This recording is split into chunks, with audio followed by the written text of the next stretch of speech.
Ai-je bien compris? Si tu te mets à ton compte, tu ne toucheras pas de retraite? C'est Ada qui nous pose la question. Alors non, heureusement. Si tu te mets à ton compte, c'est vrai que la situation est un peu différente, mais il n'est pas vrai que tu ne recevras rien de la retraite.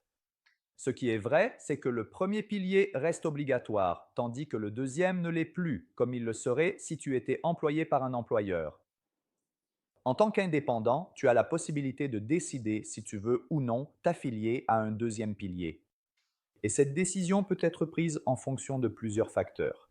Sache, pour te le faire simple et court, que si tu décides de ne pas t'affilier au deuxième pilier, donc de ne pas être soumis à la LPP, la loi sur la prévoyance professionnelle, tu as la possibilité de verser beaucoup plus dans le troisième pilier. C'est-à-dire qu'avec la caisse de pension, tu peux verser jusqu'à 7 258 francs par an, sans caisse de pension jusqu'à 36 288 francs en 2025. Mais dans tous les cas, pas plus de 20% du revenu annuel en tant qu'activité indépendante.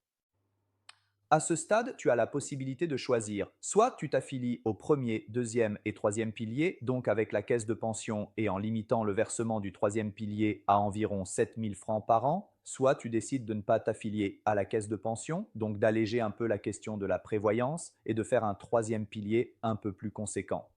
Et là, tu es totalement libre de décider combien et comment verser, tant que tu ne dépasses pas 20% de ton revenu annuel.